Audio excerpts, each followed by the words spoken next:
10 বছরের নাবালিকা স্কুল ছাত্রীর নারকীয় হত্যার প্রতিবাদে পথে নামলেন মালদা শহরের 27 নম্বর ওয়ার্ড এলাকার সাধারণ নাগরিকরা।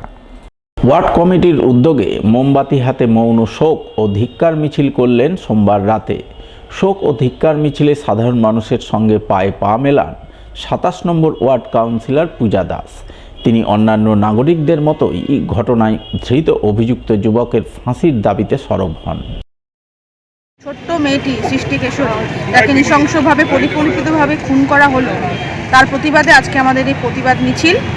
চাইবো যাতে ভবিষ্যতে কোনো বাচ্চা মেয়ের এইরকম কোনো স্টেপ কেউ না নিতে পারে, তার জন্য যেন সরকারিভাবে যা যা সুযোগ সুবিধা দরকার আছে আমি কাউন্সিলর হিসেবে এবং আমাদের যারা মন্ত্রী আছে, যারা চেয়ারম্যান আছে, যারা এখানকার আমাদের বাসিন্দা আছে, সকলে চাইবে ছেলেটির যেন কঠোর থেকে কঠোরতম শাস্তি, ছেলেটির ফাঁসির দাবি আমরা চাই। সংকটমোচন বজরংবলীর বাৎসরিক পুজো আরাধনা হয়ে গেল মালদা শহরের রামনগর কাছারি এলাকায়। মঙ্গলবার ধর্মীয় শুদ্ধাচার মেনে বজরংবলীর বাৎসরিক পুজো পাঠের আয়োজন করেন অবসরপ্রাপ্ত সিনিয়র সিটিজেন কমিটির সদস্যরা। এই পুজোকে কেন্দ্র করে এদিন আনন্দ মুখরিত হয়ে ওঠে গোটা রামনগর কাছারি এলাকা।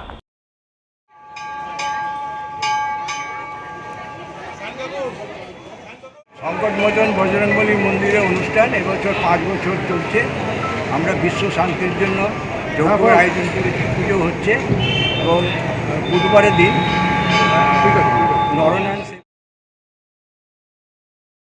পুরাতন মালদার মঙ্গলবাড়ি দেবীপুর এলাকার এক বেসরকারি নার্সারি বিদ্যালয়ের বার্ষিক ক্রীড়ানুষ্ঠান হয়ে গেল মঙ্গলবার।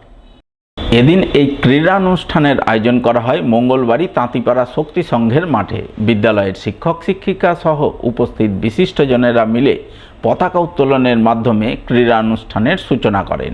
এরপর বিদ্যালয়ের ছাত্রছাত্রীদের বর্ণাঢ্য মার্চ পাস্ট ও ড্রিল প্রদর্শনের মাধ্যমে বার্ষিক ক্রীড়া প্রতিযোগিতা শুরু হয়, যাকে কেন্দ্র করে বিদ্যালয়ের কচিকাচারা নানান ইভেন্টে অংশ নিয়ে ময়দান মাতিয়ে তোলে।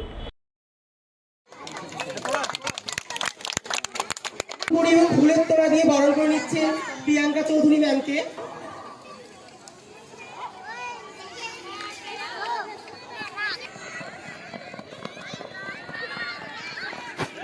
সামনের দিকে এগিয়ে যাও, আসো।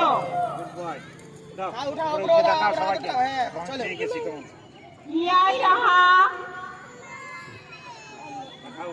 সুপ্রিয়া যারা কোনো আসনি আমাদের স্টার্টিং পয়েন্টে আছে।